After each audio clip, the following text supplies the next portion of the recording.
Shalom, Bapak Ibu yang terkasih, ada penyampaian hari ini, ada perjamuan kudus. Setelah itu perjamuan kudus, kita akan membawa persembahan ke depan sekaligus dengan slokinya.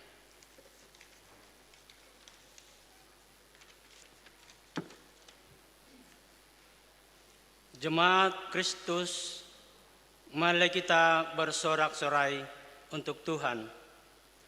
Bersorak-sorai bagi gunung batu keselamatan kita. Dan biarlah kita menghadap wajahnya dengan menyanyikan syukur. Bersorak-sorai baginya dengan nyanyian mazmur. Sebab Tuhan adalah Allah yang besar. Dan Raja yang besar mengatasi segala Allah. Mazmur 95 ayat 1 sampai 3.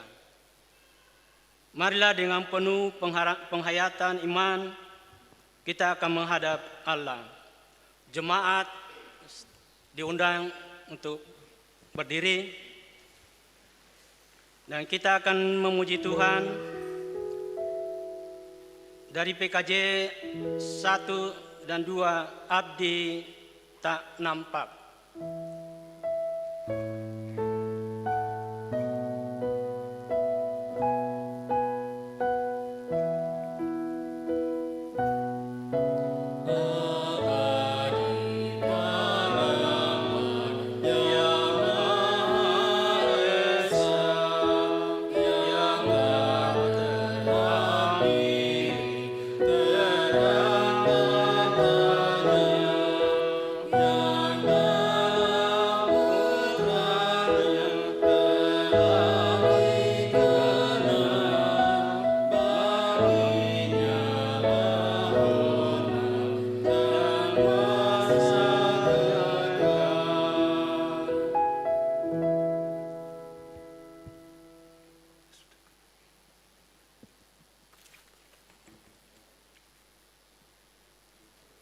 Dalam nama Allah, Bapa dan Anak dan Roh Kudus, ibadah ini ditabiskan.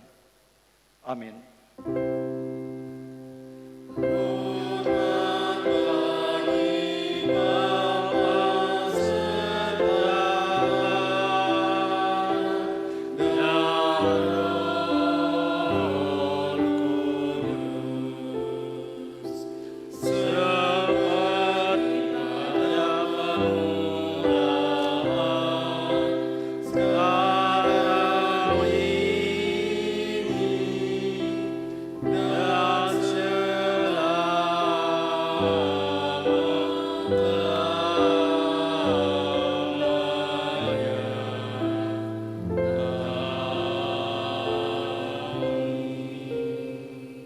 Kasih karunia dan damai sejahtera dari Allah Bapa kita dan dari Yesus Kristus Tuhan kita menyertai saudara-saudara. Amin. Amin, amin, amin.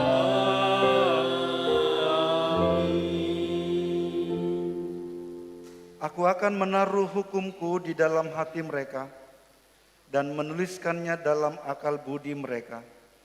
Dan aku tidak lagi mengingat dosa-dosa dan kesalahan mereka.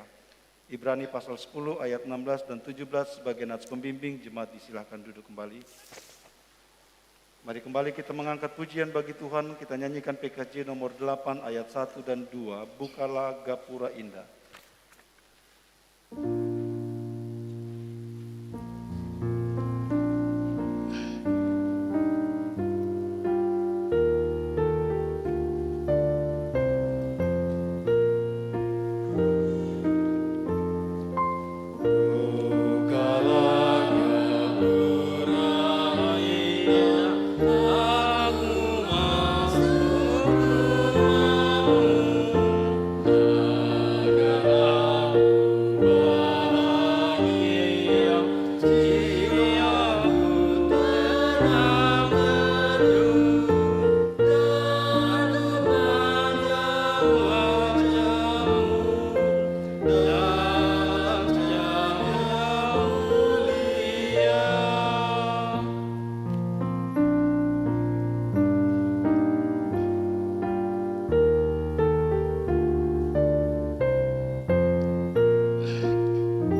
Jemaat Tuhan, jika kita mengaku dosa kita, maka Ia adalah setia dan adil, sehingga Ia akan mengampuni segala dosa kita dan menyucikan kita dari segala kejahatan.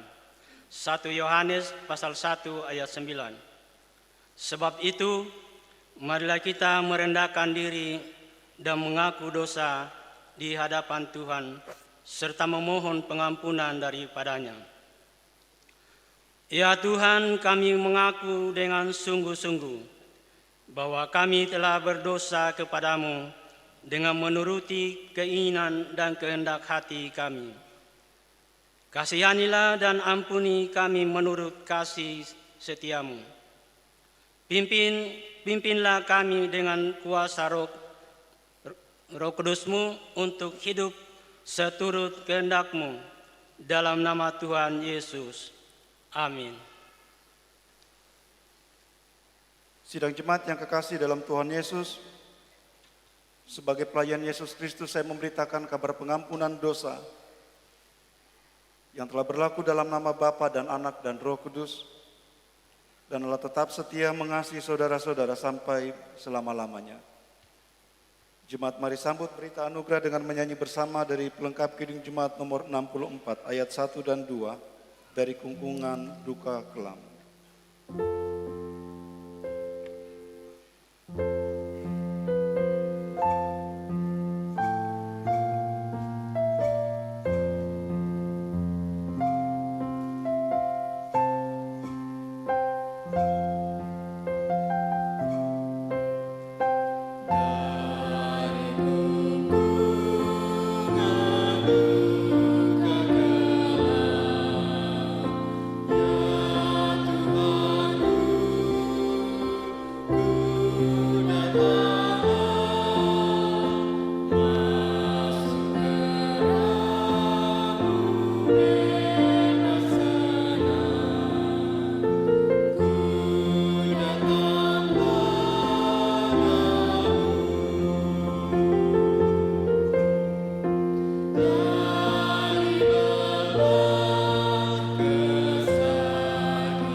Jemaat yang kekasih, sebagai orang-orang yang telah diampuni dosanya, sekarang dengarkanlah hukum Tuhan sebagai amanat hidup baru, sebagaimana tertulis dalam kitab Injil Yohanes pasal 15 ayat 12 sampai 14. Untuk itu jemaat saya jemput berdiri.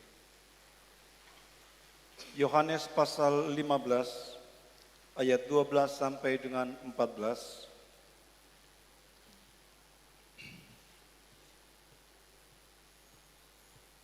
Saudara-saudara, dengarkanlah olehmu hukum Tuhan sebagai amanat hidup baru yang berbunyi demikian. Inilah perintahku, yaitu supaya kamu saling mengasihi seperti aku telah mengasihi kamu. Tidak ada kasih yang lebih besar daripada kasih seseorang yang memberikan nyawanya untuk sahabat-sahabatnya. Kamu adalah sahabatku, jikalau kamu perbuat apa yang kuperintahkan kepadamu. Aku tidak menyebut kamu lagi hamba, sebab hamba tidak tahu apa yang diperbuat oleh tuannya. Tetapi aku menyebut kamu sahabat, karena aku telah memberitahukan kepada kamu segala sesuatu yang telah kudengar dari Bapa-Ku. Saudara-saudara, sebagian jauh hukum Tuhan sebagaimana hidup baru, kiranya Roh Kudus menolong kita untuk melakukannya dalam hidup tiap-tiap hari. Jemaat sambut dengan menyanyikan PKJ nomor 14, kunyanyikan kasih setia Tuhan.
Silakan duduk kembali. Saudara-saudara, kita akan mendengarkan kesaksian pujian dari Persekutuan Mahasiswa Kristen Setia 66, Mandala Waluya dan Bina Husada. Silakan.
Tuhan menyertai saudara-saudara. Mari kita berdoa. Bapa di dalam surga, kami menghampiri kekudusan-Mu. Kami menaikkan pujian syukur hormat kami hanya bagi-Mu. Mengakui seluruh perbuatan-Mu, pekerjaan-Mu. Mengakui berkat-berkat-Mu berkelimpahan dan memuaskan hidup kami. Kami mengucap syukur Bapa di sorga, Engkau membawa kami masuk di minggu dan di bulan yang baru ini. Ketika kami memeriksa setiap hari, minggu, dan bulan yang telah kami lalui, betapa kami mengucap syukur. Karena tidak berkekurangan kami dalam kasih-Mu. Karena itu kami datang kepada-Mu memohon, supaya ketika kami berkumpul bersama-sama saudara-bersaudara saat ini, berkenanlah kiranya Engkau hadir di tengah-tengah kami, supaya sukacita kami menjadi sempurna. Kami selalu berkumpul dalam kerinduan kami untuk duduk di sekitar firman-Mu. Kami rindu Bapa, mengenal jalan-jalan-Mu. Kami rindu untuk terus tahu lagi apa yang Engkau kehendaki dari hidup kami. Bagaimana mestinya kami hidup supaya kami menyenangkan hati-Mu. Karena itu Bapa, kami datang kepada-Mu memohon, berbicaralah kepada kami. Buatlah kami mendengar hanya suara-Mu saja Bapa, bukan yang lain. Beri kami telinga seorang murid yang sungguh-sungguh mendengarkan suara Tuannya dan sesudah itu melakukannya. Di dalam nama Yesus yang mengajar kami berdoa. Bapa kami yang di sorga, dikuduskanlah nama-Mu, datanglah kerajaan-Mu, kehendak-Mu di bumi seperti di sorga. Makanan kami yang secukupnya. Dan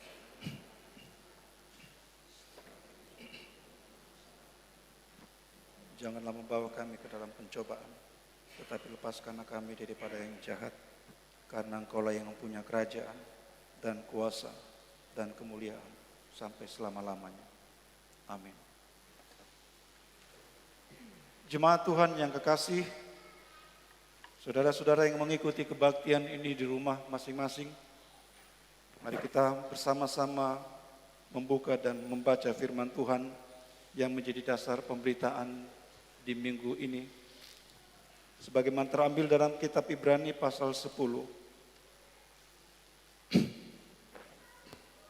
ayat 19 sampai dengan ayat 25. Ibrani pasal 10, ayat 19 sampai dengan ayatnya yang ke-25. Firman Tuhan tertulis demikian. Jadi saudara-saudara, oleh darah Yesus kita sekarang penuh keberanian dapat masuk ke dalam tempat kudus. Karena Ia telah membuka jalan yang baru dan yang hidup bagi kita melalui tabir, yaitu dirinya sendiri. Dan kita mempunyai seorang imam besar sebagai kepala rumah Tuhan. Karena itu marilah kita menghadap Allah dengan hati yang tulus ikhlas dan keyakinan iman yang teguh, oleh karena hati kita telah dibersihkan dari hati nurani yang jahat dan tubuh kita telah dibasuh dengan air yang murni.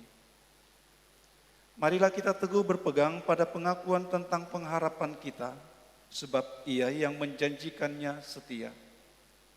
Dan marilah kita saling memperhatikan, supaya kita saling mendorong dalam kasih dan dalam pekerjaan baik. Janganlah kita menjauhkan diri dari pertemuan-pertemuan ibadah kita, seperti dibiasakan oleh beberapa orang, tetapi marilah kita saling menasehati dan semakin giat melakukannya menjelang hari Tuhan yang mendekat. Saudara-saudara, semikian jauh firman Tuhan. Kata Yesus Kristus, yang berbahagia ialah setiap kita yang setia mendengarkan firman-Nya dan yang memelihara dalam hidup tiap-tiap hari. Haleluya.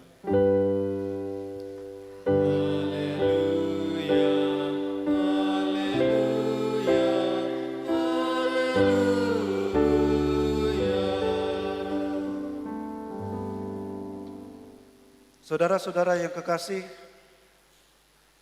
saudara-saudara yang berada di rumah, kalau saudara memeriksa perjanjian lama, secara dalam kitab Keluaran dan kitab Imamat, maka saudara akan menemukan di sana ada sebuah sistem kepercayaan, atau yang kita sebut agama yang dipraktekkan oleh orang Israel. Ada sebuah cara di mana mereka dapat datang kepada Allah. Sebuah cara di mana seseorang atau sebuah umat dapat datang kepada Allah, menyembah Allah, beribadah kepada Allah. Dan yang menariknya, cara ini, cara beribadah ini, cara datang kepada Allah ini ditentukan oleh Allah sendiri.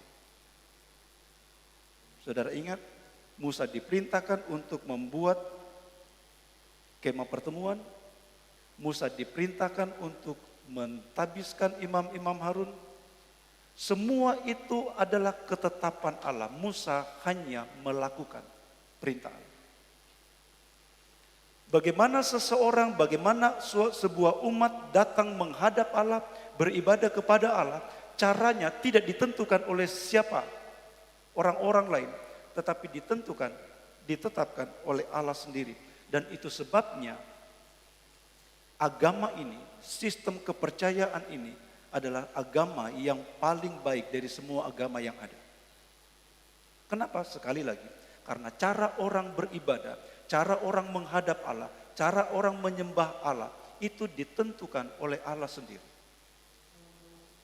Begini saya mau, bikin seperti ini, pakai dengan ukuran begini, tidak boleh bergeser.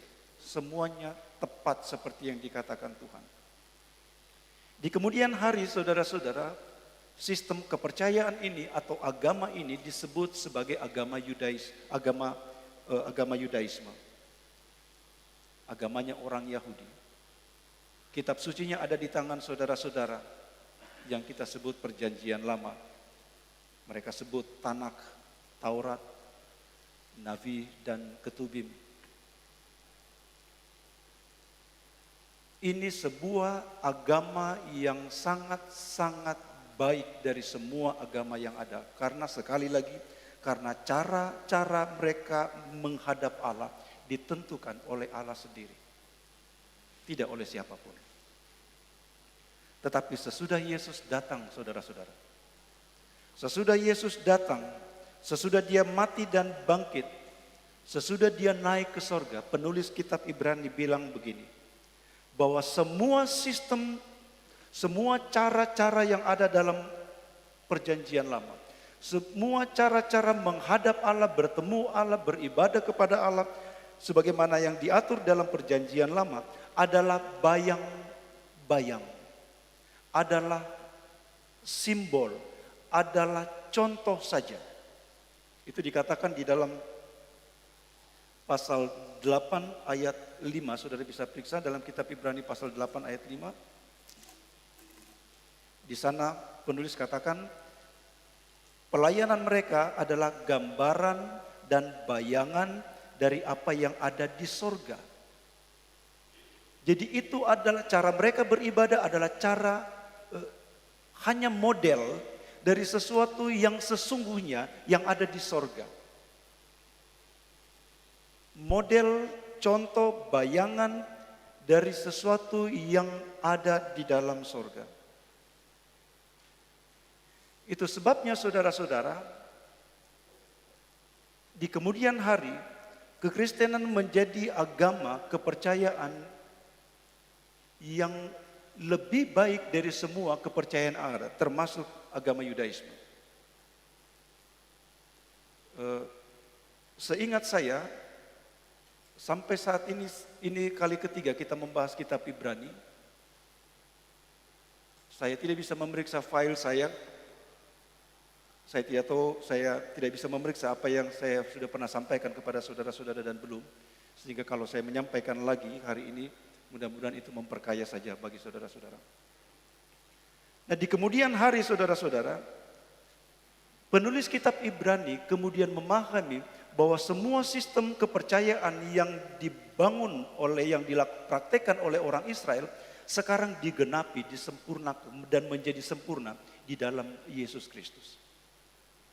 Dan itu sebabnya kekristenan menjadi agama yang lebih baik dari semua kepercayaan yang ada, yang pernah ada, dan yang akan ada. Di mana letak keunggulan iman Kristen?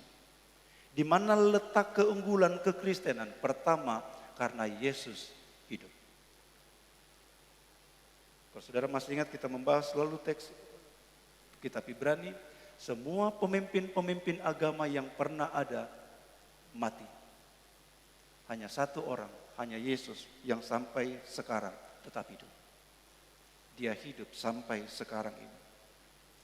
Yang kedua, Yesus lebih baik dari semua imam-imam yang ada dalam perjanjian lama. Dia lebih baik dari semua nabi-nabi dalam perjanjian lama.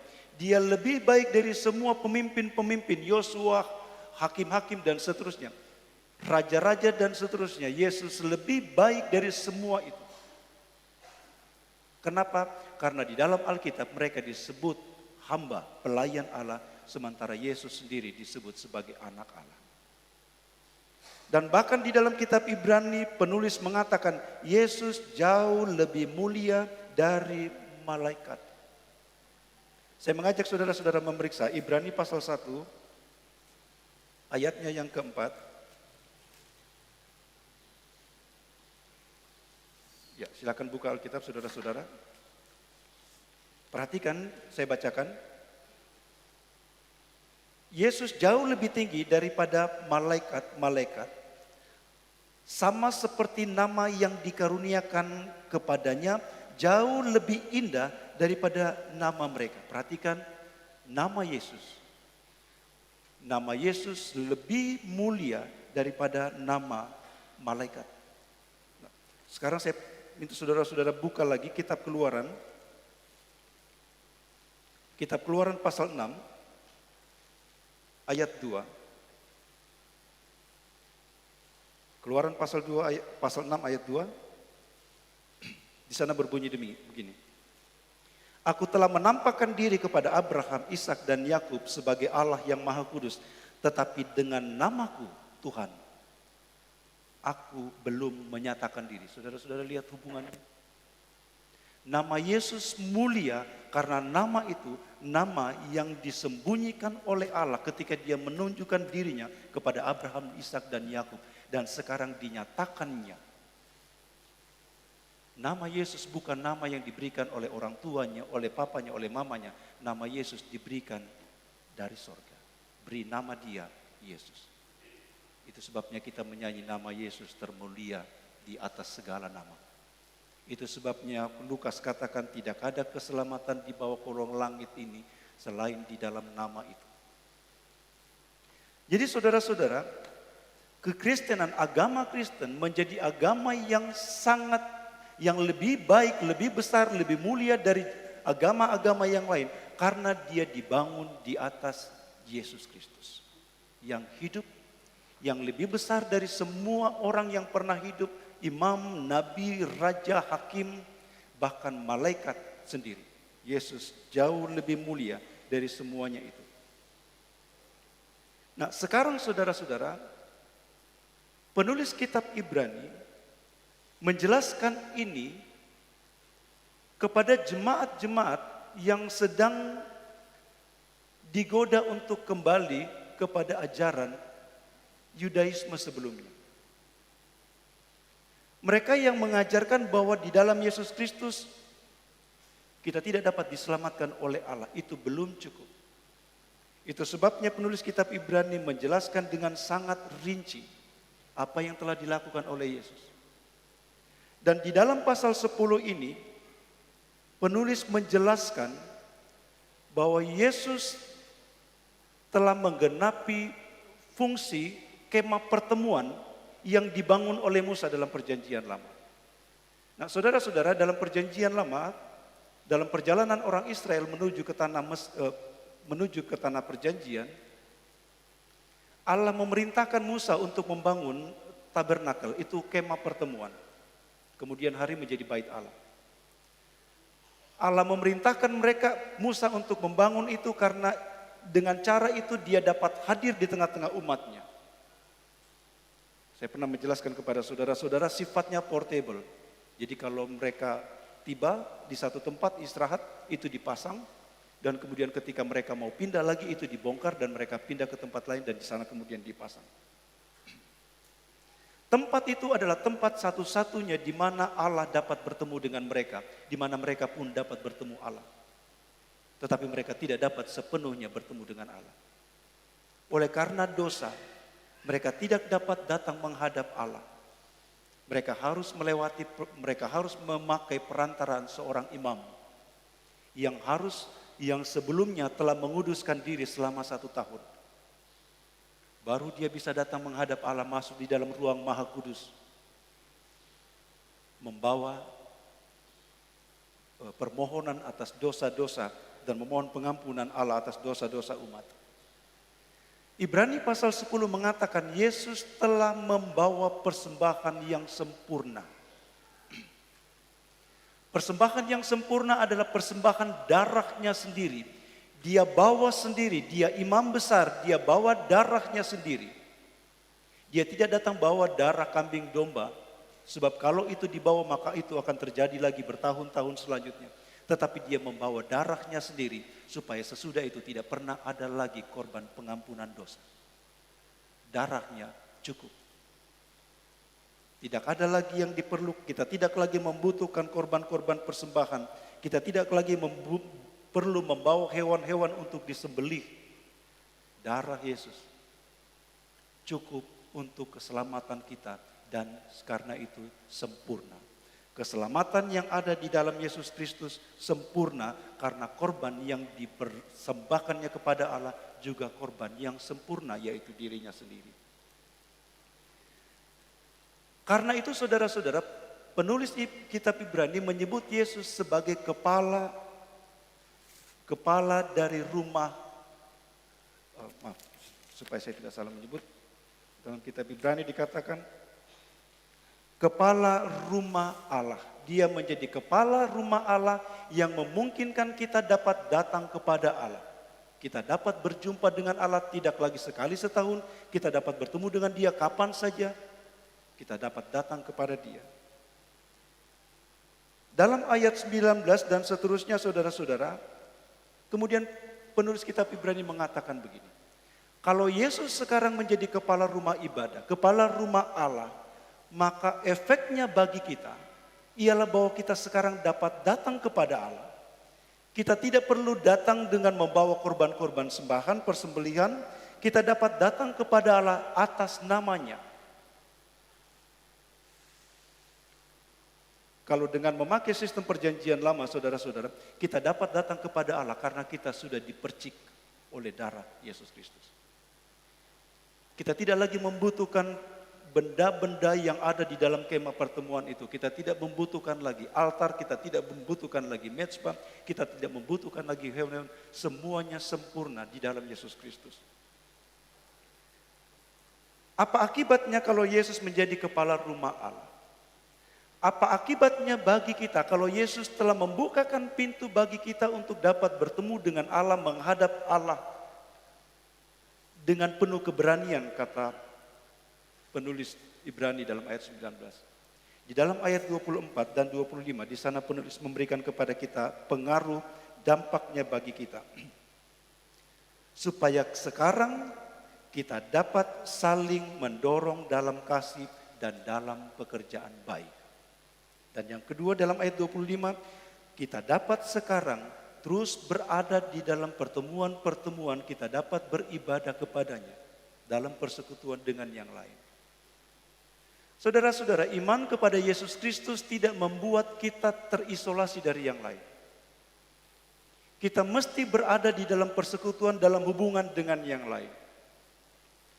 Saudara ingat di dalam kitab 1 Timotius pasal 4, di sana Paulus katakan kepada Timotius, latihlah dirimu beribadah. Beribadah yang dia maksud di sana ialah ketaatan sepenuhnya kepada perintah Yesus Kristus. Itu sebuah tindakan pribadi. Setiap orang mesti menaati Allah melalui iman kepada Yesus Kristus, ketaatan kepada Yesus Kristus. Nah, di dalam ayat 25, penulis menyebut sebuah tempat pertemuan. Bahwa iman kepada Yesus Kristus tidak hanya membentuk kita untuk hidup taat kepada Yesus Kristus sebagai pribadi, tetapi kita juga mesti hidup dalam persekutuan dengan saudara-saudara yang lain. Kita tidak boleh meninggalkan pertemuan ibadah kita.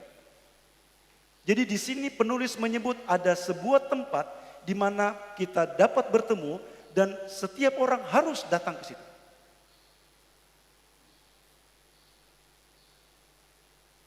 Tapi sebelum itu saudara-saudara, ada baiknya saya menunjukkan kepada saudara-saudara apa maksudnya ketika penulis mengatakan jangan menjauhkan diri dari pertemuan-pertemuan ibadah, supaya kita tidak sembarang mengkritik orang kalau dia misalnya tidak datang.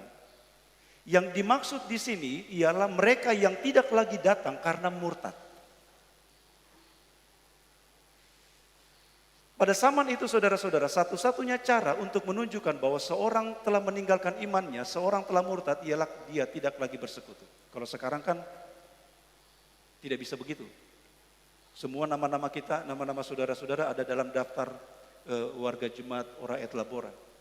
Saudara mungkin ada yang pernah mendaftar, satu kali datang namanya didaftar, sesudah itu dia tidak pernah masuk lagi, ya itu tidak dianggap itu tidak masalah. Yang penting dia sudah terdaftar. Tapi pada zaman perjanjian baru saudara-saudara, satu-satunya petunjuk bahwa seorang itu telah meninggalkan imannya, murtad, ialah dia tidak lagi berkumpul bersama dengan saudara-saudaranya. Kenapa? Karena bersekutu, berkumpul, beribadah bersama-sama adalah sesuatu yang sangat-sangat penting dan wajib.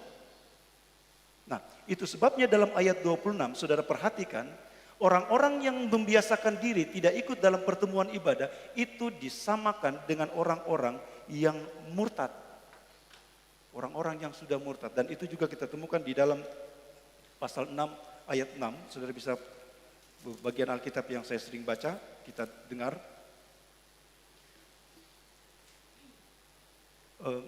Namun yang murtad lagi tidak mungkin dibaharui sekali lagi sedemikian sehingga mereka bertobat. Sebab mereka telah menyalibkan lagi anak Allah bagi diri mereka dan menghinanya di depan umum. Jadi mungkin saudara-saudara, kita tidak hadir dalam ibadah-ibadah mungkin karena kita tidak sampai, kita tidak murtad. Ada banyak orang Kristen mengaku Kristen tapi menganggap saya bisa jadi Kristen walaupun saya tidak pernah masuk gereja. Saudara mungkin ada tahu orang-orang yang berprinsip seperti itu.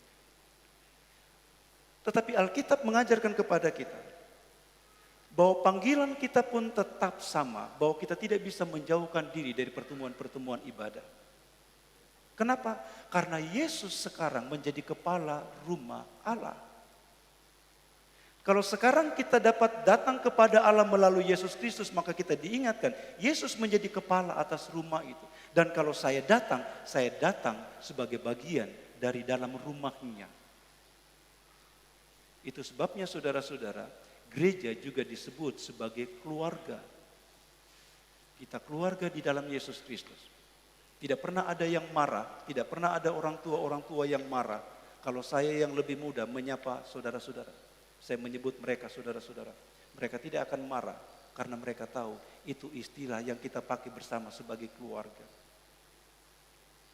Karena itu saudara-saudara, kita mesti mempraktikkan hidup sebagai keluarga di dalam jemaat. Kalau kita keluarga Allah, kata Alkitab, maka kita mesti mempraktekkan hidup sebagai keluarga yang selalu ingin ketemu. Saudara kita tidak datang untuk menyaksikan musik, untuk mendengarkan puji-pujian, kita tidak datang. Satu-satunya motivasi kita untuk berkumpul ialah kita berkumpul sebagai keluarga di dalam satu pribadi, itu Yesus Kristus. Nah, kemudian ada pertanyaan saudara-saudara, kenapa orang Kristen beribadah pada hari Minggu? Karena sekarang banyak juga dalam perkembangan saudara bisa periksa di media sosial, sekarang banyak orang-orang Kristen ingin kembali pada pola-pola ibadah perjanjian lama. Kenapa kita tidak beribadah hari Sabtu? Nah, saudara-saudara, pada zaman penulis kitab Ibrani,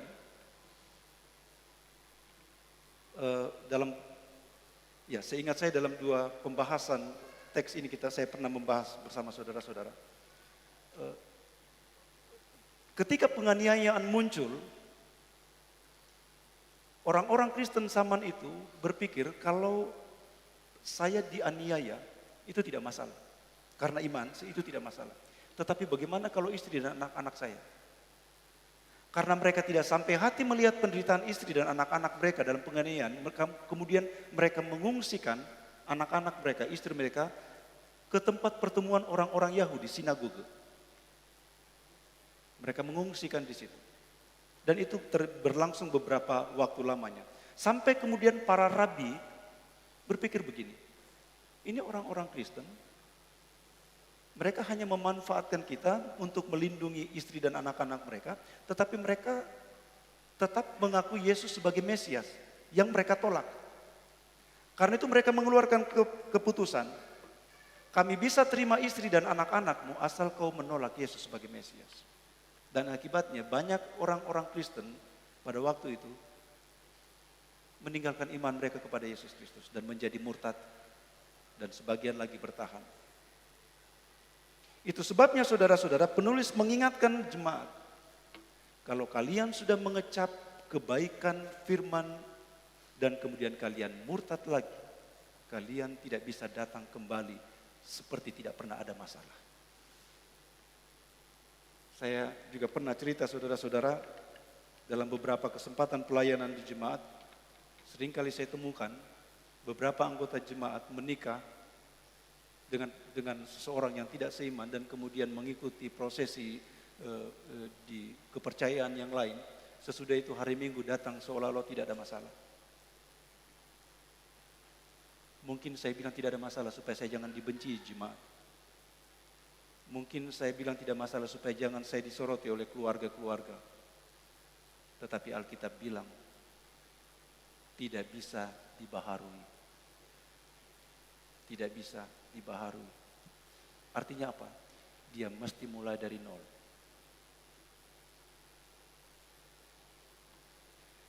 Mudah-mudahan ini tidak mengganggu saudara-saudara. Tetapi apa yang hendak saya tunjukkan kepada saudara-saudara ialah bahwa kita tidak bisa menganggap bahwa kalau satu kali saya sudah dibaptis, satu kali saya sudah diselamatkan, maka itu permanen. Itu satu kali seumur hidup. Maksudnya saya sudah tidak perlu ini, saya sudah dibaptis, saya tidak perlu biar saya membunuh, biar saya bikin ini, biar saya bikin ini. Allah, saya sudah Kristen, pasti saya diselamat. Yang satu kali dan permanen itu pengorbanan Yesus Kristus. Kita disuruh untuk terus-menerus membaharui diri kita, komitmen kita. Kita disuruh untuk terus-menerus membaharui komitmen kita untuk mengikut Tuhan Yesus. Dari hari ke hari, dari minggu ke minggu, dari tahun ke tahun, kita mesti membaharui diri kita. Itu sebabnya saudara-saudara berkumpul dengar firman Tuhan, kemudian pulang dengan pertanyaan, apalagi yang mesti saya lakukan supaya hidupku berkenan di hadapannya. Saudara-saudara yang kekasih di dalam Tuhan Yesus, karena itu firman Tuhan mengingatkan kepada kita. Terus bertekunlah di dalam pertemuan-pertemuan ibadah. Ada sebuah cerita begini Bapak Ibu. Ada seorang bapak, sesudah bertahun-tahun ikut kebaktian di satu jemaat di mana dia terdaftar.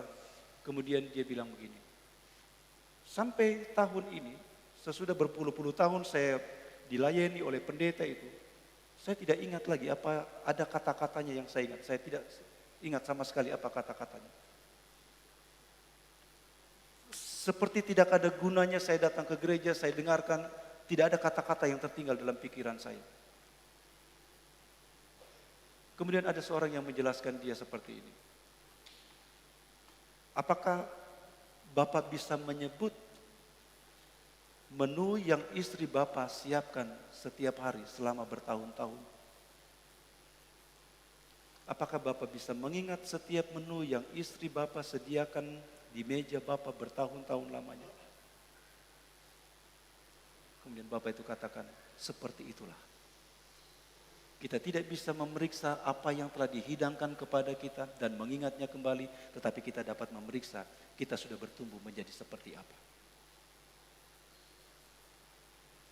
Kita dapat memeriksa sekarang kita sudah bertumbuh seperti apa sesudah kita mendengarkan pemberitaan, sesudah kita menikmati persekutuan bersama saudara-saudara seperti ini.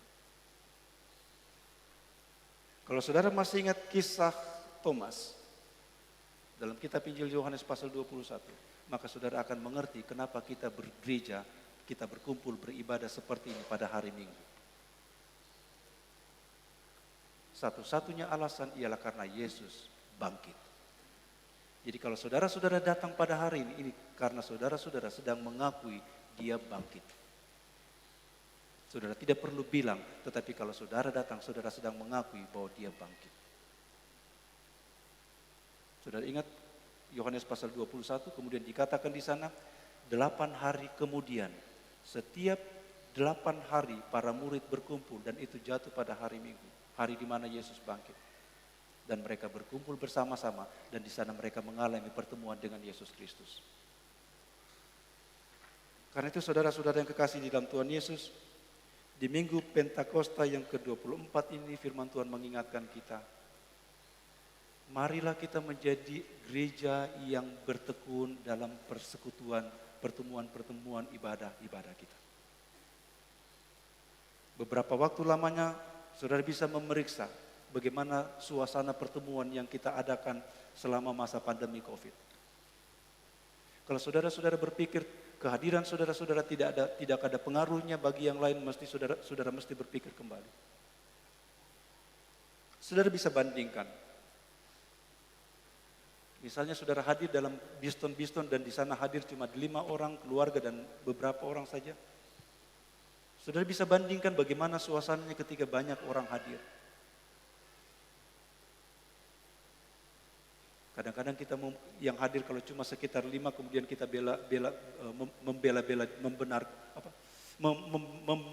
menghibur diri. Ya firman Tuhan katakan di mana 2 atau 3 orang berkumpul, kita gunakan ayat itu untuk menghibur. Tetapi saudara-saudara, panggilan untuk bertemu sebagai jemaat, sebagai umat, sebagai keluarga adalah panggilan yang wajib. Setiap orang mesti ada. Jadi kalau ada bagian di mana saudara-saudara merasa saudara tidak terdorong untuk hadir, saudara merasa saya tidak penting untuk hadir, saudara mesti memeriksa kembali komitmen saudara-saudara. Saudara mungkin tergoda untuk bilang, bagaimana saya mau di sana, begini modelnya, saya ketemu ini. Saudara mungkin juga terganggu dengan ada orang yang mengatakan cara-cara itu tidak benar, cara-cara itu tidak benar. Cara-cara yang kalian lakukan di gereja itu tidak benar. Sekali lagi saudara-saudara, firman Tuhan katakan, satu-satunya yang membenarkan kita menghadap Allah ialah Yesus Kristus. Tidak ada yang lain. Yang membenarkan saudara-saudari di hadapan Allah bukan saya, bukan musik, bukan siapapun. Karena saudara-saudara semuanya telah dipercik oleh darah itu. Karena itu setiap orang yang telah mengalami pertemuan dengan Allah di rumah Allah harus menunjukkan komitmennya untuk terus bersama-sama dengan saudara-saudaranya. Sambil memeriksa, membangun komitmen sebagai pribadi untuk terus hidup di dalam ketaatan kepada firman Tuhan. Kiranya Tuhan Yesus menolong dan memberkati kita. Amin.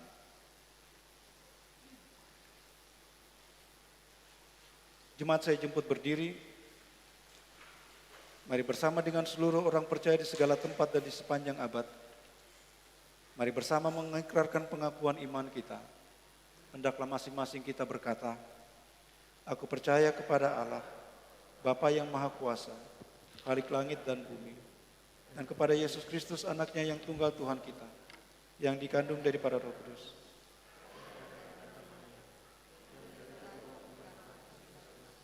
disalibkan, mati dan dikuburkan, turun ke dalam kerajaan maut.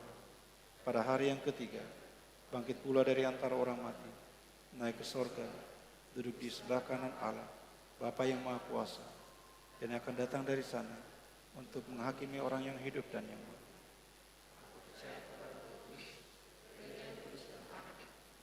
Tuhan orang kudus, pengampunan dosa, kebangkitan daging. Jemaat disilakan duduk kembali.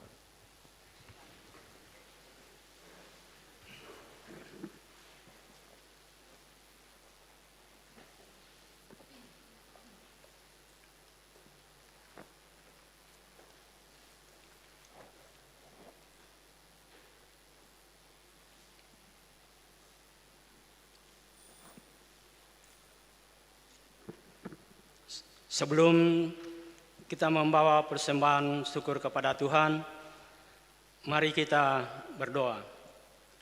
Ya Tuhan, kami bersyukur kepadamu karena kasih dan pengorbanan-Mu mendorong kami untuk memberi persembahan sukarela ini. Kami sadar bahwa persembahan kami ini tidak sebanding dengan kurban tubuh dan darah-Mu yang Engkau persembahkan bagi kami dan dunia ini. Terima serta kuduskanlah ya Tuhan, agar berguna untuk pelayanan kasih dan keadilan demi kemuliaan nama-Mu. Amin. Untuk mengiringi persembahan, kita akan memuji Tuhan dari PKJ 146 ayat 1 sampai 3, bawa persembahan.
Tuhan menyertai saudara-saudara. Ya Tuhan, pimpinlah kami dengan roh-Mu, supaya kami dapat memahami dan menghayati kabar keselamatan yang diberitakan melalui pelayanan perjamuan kudus ini. Amin. Saudara-saudara yang kekasih dalam Tuhan Yesus, saudara-saudara yang mengikuti perjamuan kudus ini dari rumah masing-masing, dalam jam kebaktian ini akan dilaksanakan pelayanan perjamuan kudus sebagaimana yang diperintahkan oleh Tuhan Yesus sendiri.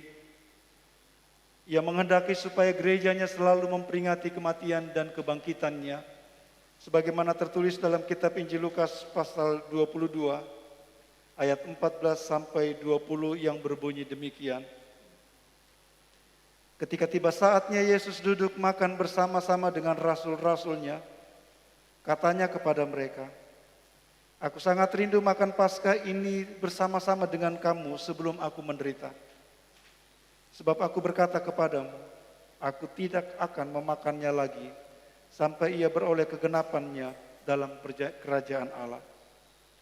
Kemudian ia mengambil sebuah cawan, mengucap syukur, lalu berkata, "Ambillah ini dan bagikanlah di antara kamu. Sebab aku berkata kepada kamu, mulai dari sekarang ini, aku tidak akan minum lagi hasil pokok anggur sampai kerajaan Allah telah datang." Lalu ia mengambil roti, mengucap syukur, memecah-mecahkannya dan memberikannya kepada mereka, katanya, "Inilah tubuhku yang diserahkan bagi kamu. Perbuatlah ini menjadi peringatan akan aku." Demikian juga dibuatnya dengan cawan sesudah makan. Ia berkata, "Cawan ini adalah perjanjian baru oleh darahku yang ditumpahkan bagi kamu." Saudara-saudara, dalam perjamuan kudus ini kita akan makan roti dan minum anggur bersama-sama sebagai puji-pujian dan ucapan syukur kepada Yesus Kristus yang telah mengorbankan dirinya bagi keselamatan kita. Dan oleh karena pekerjaan Roh Kudus, kita dapat mengambil bagian dalam kematian dan kebangkitannya sambil kita menantikan saat kegenapan kerajaan Allah yang akan datang itu.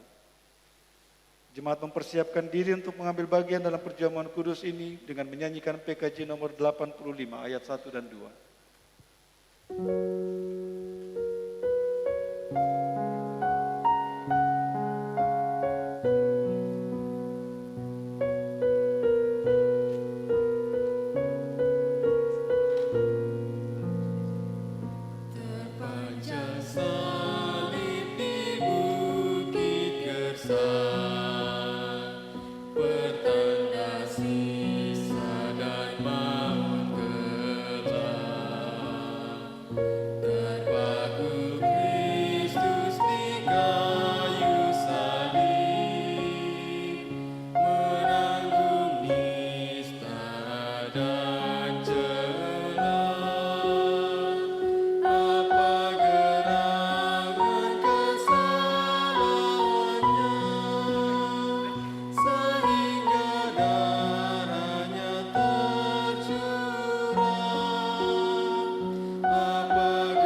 Saudara-saudara yang kekasih, karena perjamuan kudus ini adalah peringatan akan kematian dan kebangkitan Tuhan kita Yesus Kristus, maka janganlah hati kita terikat pada anggur dan roti yang kelihatan ini.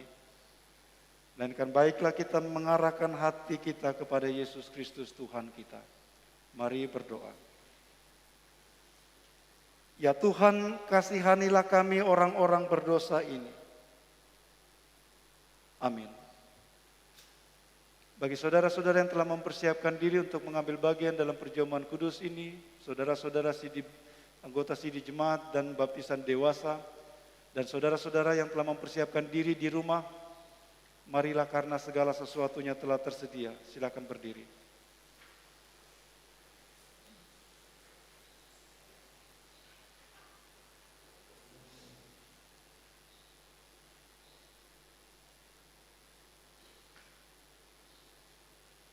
Saudara-saudara, roti yang dipecah-pecahkan ini adalah persekutuan dengan tubuh Yesus Kristus.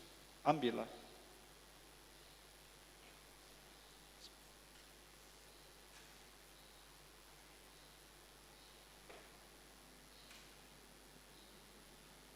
Saudara-saudara, cawan perjamuan kudus ini adalah persekutuan dengan darah Yesus Kristus. Ambillah.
Saudara-saudara, makanlah.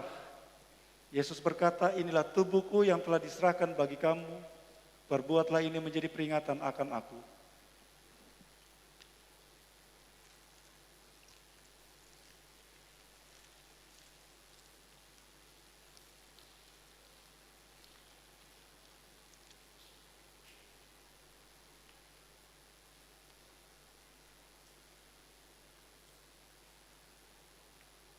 Saudara-saudara, cawan pengucapan syukur ini adalah persekutuan dengan darah Yesus Kristus. Minumlah kamu sekalian dari cawan ini. Yesus berkata, inilah darahku, darah perjanjian yang telah ditumpahkan bagi banyak orang untuk keampunan dosa.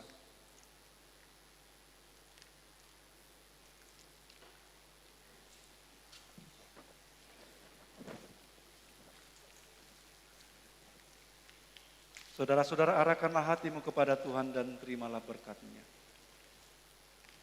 Semoga Allah sumber pengharapan itu memenuhi kamu dengan segala sukacita dan damai sejahtera dalam iman kamu, supaya oleh kekuatan Roh Kudus kamu berlimpah-limpah dalam pengharapan. Amin. Jemaat sambut dengan menyanyikan PKJ nomor 153, pakailah seluruh hidupmu.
Saudara-saudara, mari bersama-sama kita membaca puji-pujian sebagaimana terambil dalam Mazmur 103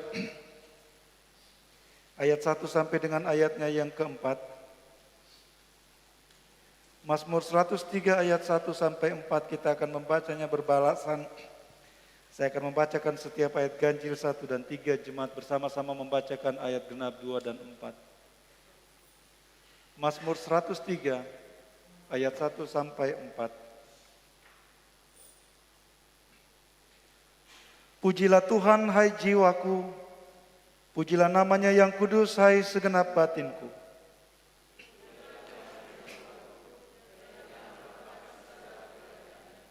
Dia yang mengampuni segala kesalahanmu, yang menyembuhkan segala penyakitmu,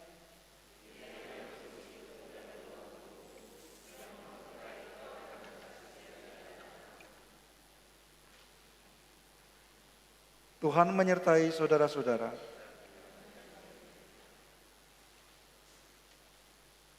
Bapa di dalam surga, kami datang di hadapan-Mu, menaikkan pujian syukur kami. Oleh karena kemurahan-Mu, Engkau memperkenankan kami untuk mengambil bagian di meja perjamuan-Mu. Engkau mengumpulkan kami sebagai anak-anak-Mu. Dan Engkau melayani kami Kami berterima kasih Bapa, Engkau kembali mengingatkan siapa kami di hadapan-Mu. Engkau mengingatkan kami tentang keselamatan yang kami terima di dalam Putra-Mu itu. Kami datang menaikkan syukur kami Bapa.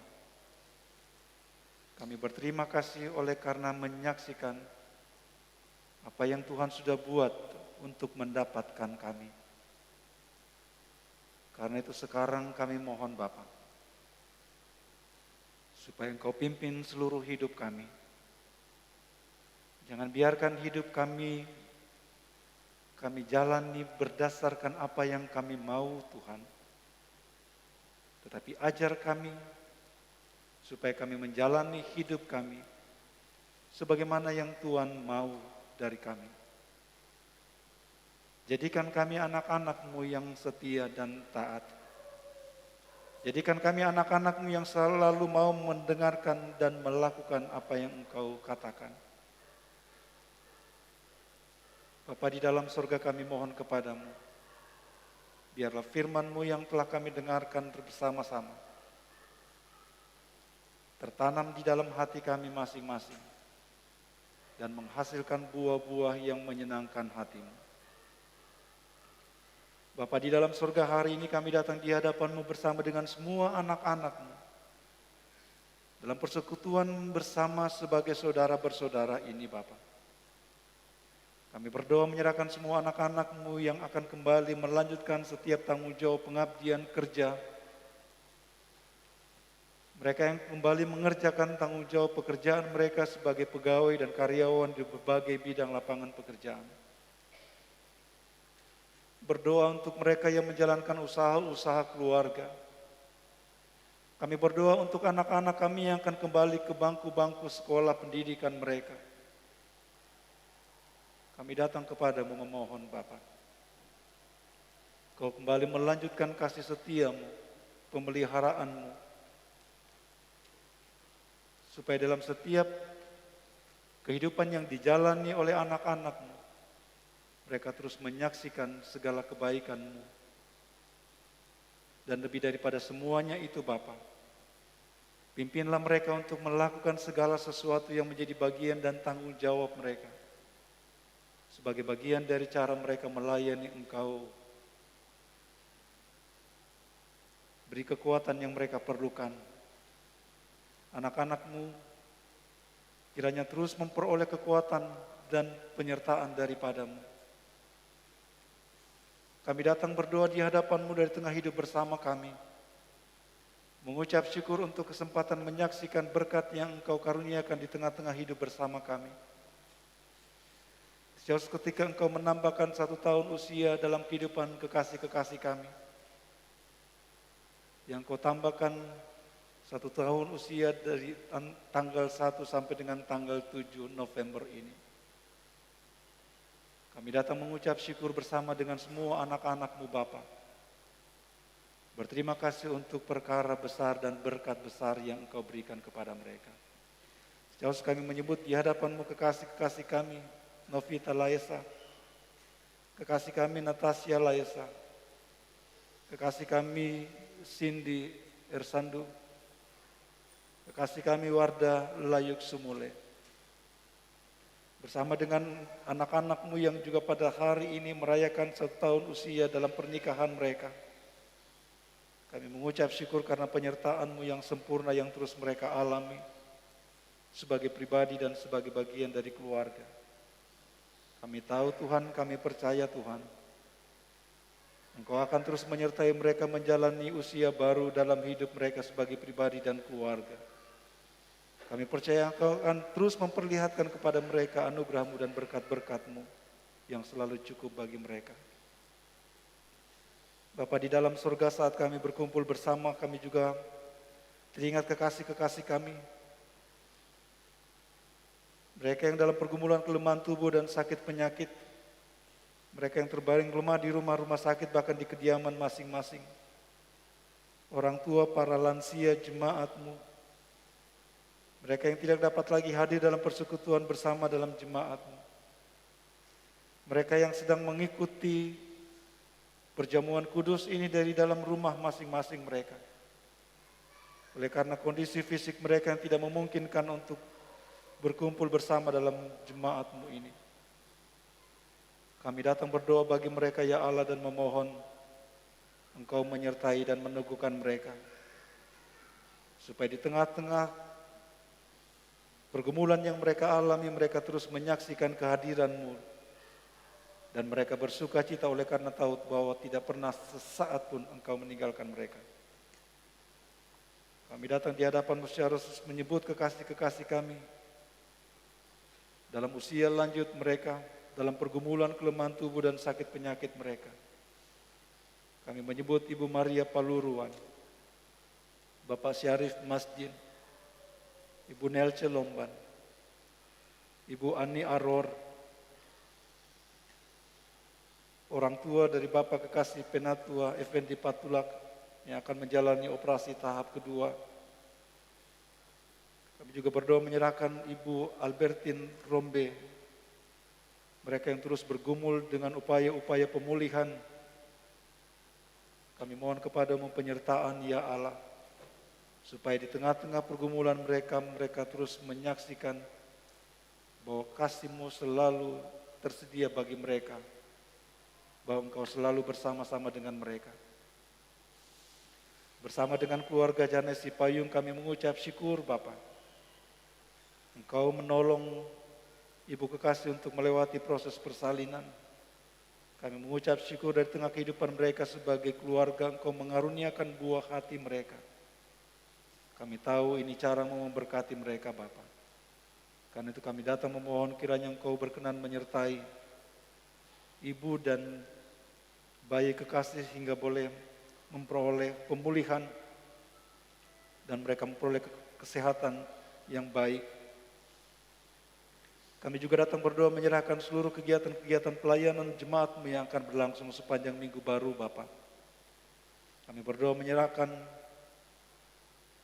tanggung jawab pelayanan kami sebagai pendeta, penatua, diaken, pengurus pelayanan kategori, panitia-panitia yang bekerja dalam lingkup jemaat-Mu, panitia Natal, panitia pembangunan gedung Smart, BP3J, tim COVID jemaat-Mu.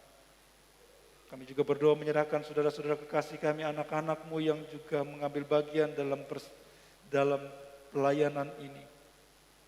Tata usaha koster, kantoria, organis, operator tim sound system dan multimedia. Terus berkati kami bersama dengan seluruh jemaat-Mu, bersama dengan semua keluarga-keluarga di 5 rayon pelayanan jemaat-Mu. Supaya kami terus bersama-sama, berjalan bersama-sama dalam kasih Tuhan. Berjalan bersama-sama sebagai saudara bersaudara. Untuk hidup di dalam-Mu ya Allah. Jadikan kami anak-anak-Mu yang selalu taat kepadamu. Jadikan kami sebagai anak-anak-Mu yang selalu rindu berkumpul bersama-sama seperti ini.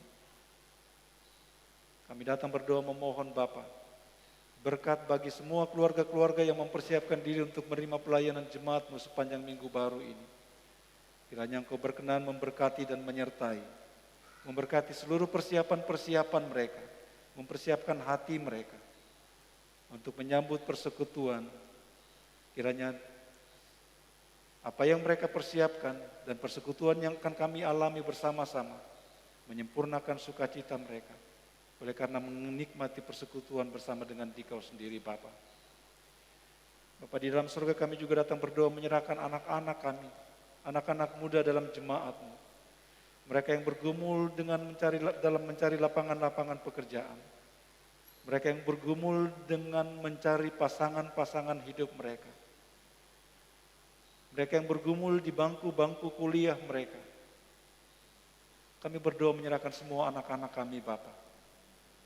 Supaya dalam segala hal yang mereka kerjakan, mereka terus menyaksikan perlindungan dan pemeliharaan. Anak-anak kami yang bersama-sama kami bahkan yang terpisah jauh oleh karena pendidikan dan kerja, lindungi dan pelihara mereka Bapa.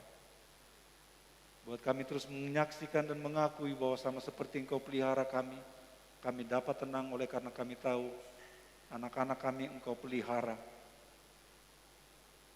Ya Allah Bapa di dalam surga, ini doa kami kepadamu. Dengar sahuti, karena kami datang bawa di hadapanmu di dalam nama Yesus, Tuhan yang telah mati dan bangkit bagi kami. Amin.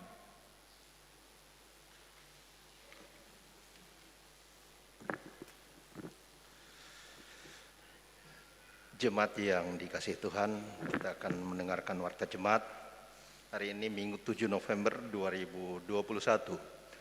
Yang pertama, atas nama Pendeta dan Majelis Jemaat Ora et Labora, kami menyampaikan selamat ulang tahun bagi jemaat yang berulang tahun, baik itu secara perorangan maupun yang berulang tahun atas pernikahannya, mulai dari hari ini dan pada 1 minggu yang akan datang. Sekali lagi kami sampaikan selamat ulang tahun. Yang kedua, kebaktian rumah tangga pada Rayon 2 ada tambahan, selain pada keluarga Agus Fidus Lawole, ada tambahan yaitu pada hari Kamis 11 November 2021 pada keluarga Markus Rory dan keluarga Abrian Firdaus Sumilat dengan alamat belakang SMA Ikumene, pelayan Pendeta Elasar Bonde STH. Di Rayon 3 tidak ada perubahan, namun Bapak Ibu Jemaat untuk dapat diperhatikan bahwa jam pelaksanaan ibadah itu dilaksanakan jam 16.30 atau setengah 5. Kemudian kebaktian kelompok atau ibadah kelompok, untuk di Rayon 5 ada kebaktian kelompok, yaitu kelompok Yusuf dan kelompok Gad. Ini adalah pendampingan dari Diaken Silvana Lada dan Penatua David Heber. Karena itu kepada jemaat untuk dapat mengambil bagian dalam ibadah kelompok ini. Pelayan Pendeta Elasar Bonde dan dilaksanakan jam 18 bertempat pada keluarga Alexander Boyong Kalua dengan alamat Lorong Bangau. Selanjutnya penyampaian. Penyampaian ini berupa penekanan. Yang pertama bahwa pada kebaktian hari Minggu 21 November 2021 akan diadakan baptisan kudus. Dan kepada Bapak Ibu Jemaat yang akan baptiskan anak-anaknya untuk kiranya mengambil formulirnya pada tata usaha pada setiap hari atau hari ini setelah jam kebaktian dilaksanakan. Yang berikut yaitu bahwa Persekutuan Perki Orel akan mengadakan ibadah ICWC yaitu pada hari Kamis 11 November 2021 sebagaimana dalam di depan kita, itu pada jam 17 atau jam 5 sore bertempat di Gereja Orel dengan pelayan Pendeta B. Panginan MDiv. Dari Panitia Natal, hari ini akan dilaksanakan rapat panitia, yaitu setelah jam kebaktian ini, Minggu 7 November 2021, jam 11, bertempat di gedung Gereja Orel. Karena itu, panitia mengharapkan kehadiran BPM Jemaat Orel dan Koordinator Rayon 1, 2, 3, 4, dan 5. Kemudian kami bacakan surat yang masuk, surat perihalnya permohonan pencarian dana. Pencarian dana ini dari Panitia Pelaksana Perayaan Hari Natal Persekutuan Siswa Kristen SMA Negeri 1 Kendari periode 2020-2021. Yaitu mereka akan melaksanakan pencarian dana dalam bentuk puji-pujian, yaitu pada hari Minggu tanggal 11 November 2021 pada jam kebaktian setengah 10. Tempat Gereja Orel, tertanda Ketua Panitia Otnel Enrico Padang ditanda tangan dan mengetahui Ruslan SPD MSI Kepala Sekolah ditanda tangan. Yang terakhir, yang hadir dalam kebaktian saat ini laki-laki sebanyak 63 orang dan perempuan sebanyak 84 orang, jumlah keseluruhan 147 jemaat. Demikian warta jemaat, terima kasih atas perhatian jemaat. Tuhan Yesus memberkati.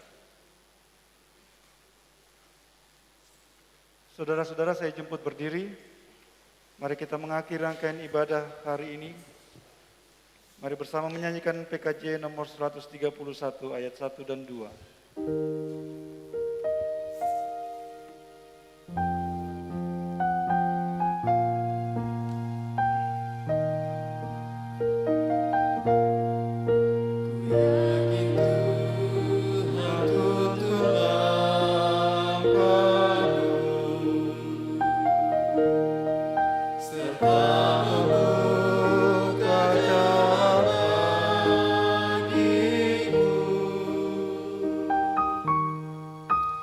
Jika sungguh berserah dan berdoa padanya, Tuhan membuka jalan bagiku.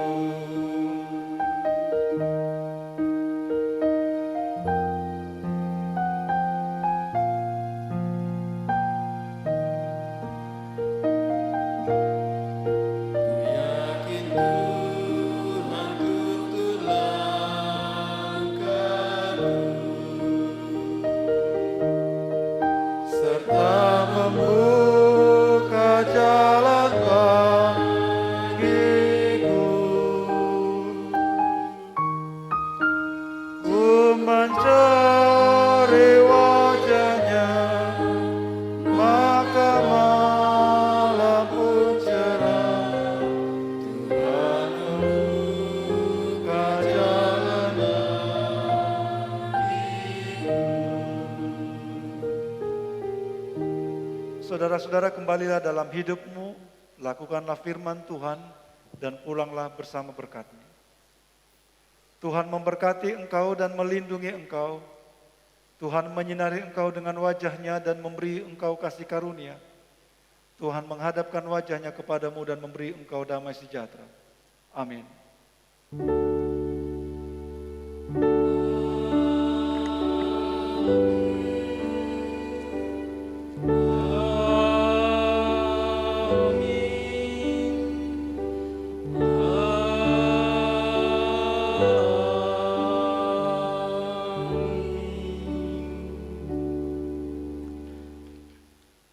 Untuk mengakhiri seluruh rangkaian ibadah saat ini, marilah kita memuji Tuhan dari PKJ 130 ayat 1, kita akan menang.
Demikian